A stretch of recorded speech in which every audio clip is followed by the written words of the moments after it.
किसी ने क्या खूब कहा है, हम चले तो आंधियां तूफान खुद ही चल पड़ेंगे, सागरों की बात क्या है, हिमगिरी भी डल पड़ेंगे। एक नए जोश और जुनून के साथ आगे बढ़ने के लिए प्रेरित करती हैं पंक्तियां। मैं जगदीश मोहाल करमजा.com में आपका हार्दिक स्वागत करता हूं।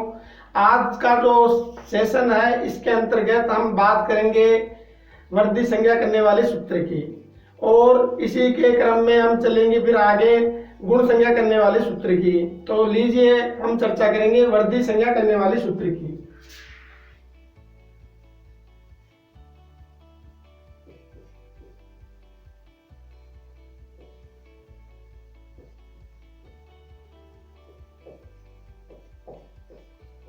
वर्दी करने वाला जो सूत्र है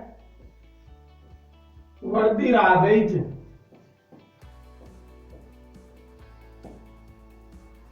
ये जो सूत्र है ये वर्दी संज्ञा करता है। यहाँ से सीधा ही प्रश्न पूछा जाता है विभिन्न प्रतियोगी परीक्षाओं में भी और हमारे पाठ्यक्रम में भी इसका उल्लेख है।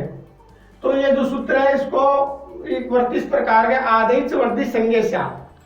अब इस सूत्र में हम चलते हैं दोस्तों और यहाँ इसको डिफाइन करते हैं। वर्दी आर एज, वर्दी से तात्पर्य है संज्ञा।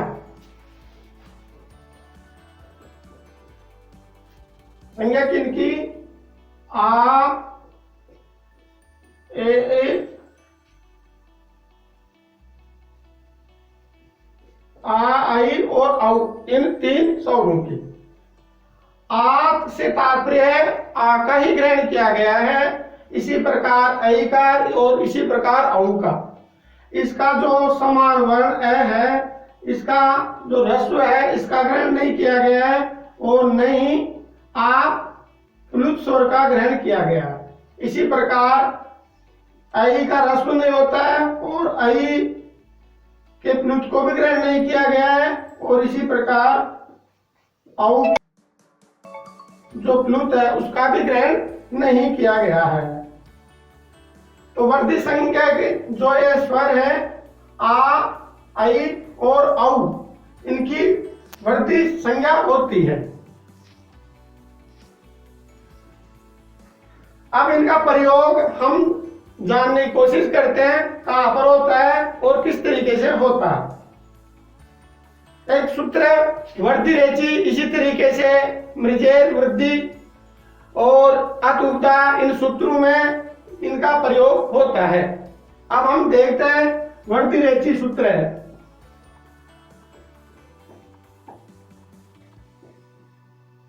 वर्दी रेची जो सूत्र है वे कहता है कि आदेश परे वर्दी रेखादेश से। ये जो सूत्र है ये कह रहा है कि ए आ के सामने ए ओ आई औ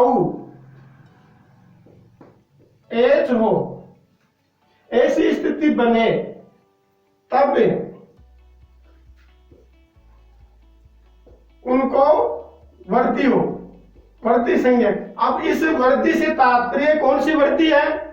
तो इस वर्दी से तात्पर्य है यहाँ वर्दी राधेय सूत्र जो है ये कह रहा है कि वो वर्दी हो आ, ऐ और औ। इस तरीके से हम डिफाइन करते हुए चल रहे हैं। और फॉर एग्जाम्पल हम यहाँ देखते हैं कि सदा प्लस ए, यही स्थिति बनती है आ और सामने ए है। इस तरीके से अब सामने इन दोनों का एकादेश यानी कि वर्दी हो, इस स्थान को हम देखेंगे तो ये। अब इनमें कौन सी वर्दी हो, इन स्वरों में कौन सी वर्दी हो, तो सदृशतम वाली वर्दी हो जानी चाहिए। ये जो सामने है ए, तो इसके सदृशतम जो वर्दी होगी वो ऐ होगी। इस तरीके से शब्द का निर्माण हो जाता है। इसी प्रकार और मृजेर वृद्धि सूत्र में भी मार्गी रूप बनता है और इसी क्रम में अतुब्दा से रामे शब्द निष्पन्न होता है रम धातु से।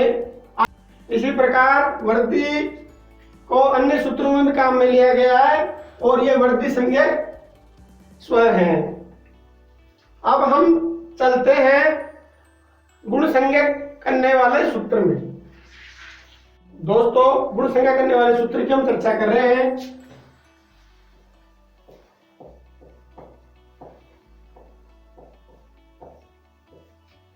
गुण संज्ञा करने वाला सूत्र है अदेंग गुण है।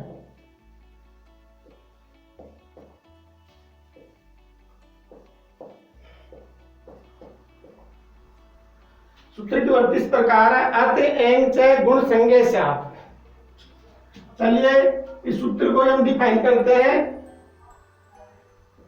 अत एंग गुण, अत से तात्पर्य यहाँ ए का ग्रहण है और एंग से तात्पर्य यहाँ ए ओ। इस प्रकार इस अदेंग गुण सूत्र के अंतर्गत ए ओ ये तीन जो स्वर हैं ये गुण संज्ञक है। यहाँ अत से तात्पर्य मात्र ए का ग्रहणी है और ए का जो स्वर्ण है उसका भी ग्रहण नहीं है, ए का जो स्वर्ण आ है उसका भी ग्रहण नहीं है, और इसी तरीके से ए का जो स्वर्ण आ है प्लुत उसका भी ग्रहण नहीं होना चाहिए। इसी तरीके से ए का जो प्लुत है और ओ का जो प्लुत है उनका भी ग्रहण नहीं होगा। मात्र और मात्र सिर्फ इन तीन का ही ग्रहण किया जाना आवश्यक है। इसी तरीके से हम देखते हैं तो इनका प्रयोग किस संदर्भ में हो तो उस सूत्र की ओर चलते हैं। आदि गुण है।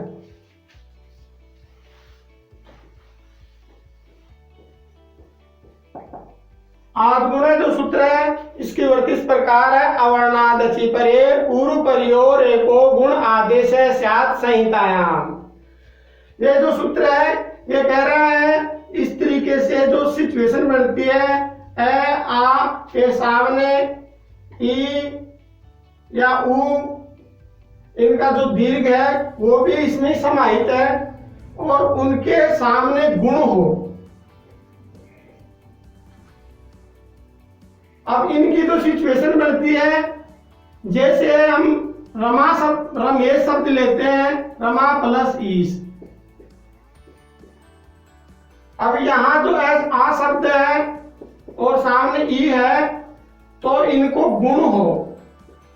गुण का जो क्रम है वो है कि ये इनमें कौन सा गुण हो तो इन तीनों में से गुण हो। तीनों में से कौन सा गुण हो? इनके समान जो सदृशतम है वो गुण हो। जैसे हम देखते हैं आ और ई के सामने ए है, ये एक ए गुण होते हैं, तो इस तरीके से ए गुण हो गया। ए गुण होने जैसे शब्द जो है कि यहां पर रमेश शब्द का निर्माण हो जाता है। इस तरीके से ये जो सूत्र है एक गुण संज्ञक सूत्र है। यहां से भी सीधा प्रश्न पूछा जाता है कि गुण संज्ञा करने वाला सूत्र कौन सा है, तो गुण संज्ञा करने वाला सूत्र है अदेंग गुण है। और गुण तीन स्वरूप होता है ए ओ, और वर्ती जो होती है वो है आ आई और औ। इन दोनों में बस इतना सा मात्र अंतर है। और आगे हम बात करेंगे धातु संज्ञा करने वाले सूत्र की, और चल रहे हैं इस धातु संज्ञा करने वाले सूत्र की ओर। दोस्तों, हम चर्चा कर रहे हैं धातु संज्ञा करने वाले सूत्र की।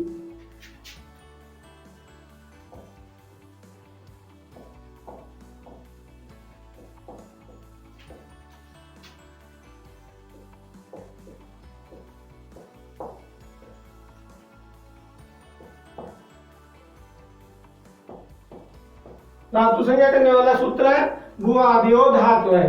ये वर्ती इस प्रकार है, क्रियावाची नो भवादियो धातु संज्ञा स्यु। ये जो सूत्र है क्रियावाची भू वा आदि उपदेशों की धातु संज्ञा होती है।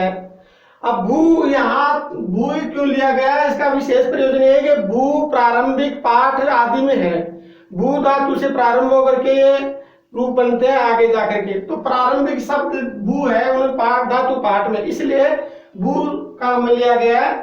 और हम बात करते हैं कि जो ये इनका धातु संज्ञा होती है, पठ रम गम लिख, इन धातु इनकी धातु संज्ञा होती है, रूप निष्पन्न होते हैं। आशा करते हैं कि हमारे kannada.com के वीडियो आपको पसंद ही नहीं बेहद पसंद आया होगा, और आप हमारी वीडियो को यूं देखते रहिए और लाइक और शेयर जरूर कीजिए। धन्यवाद।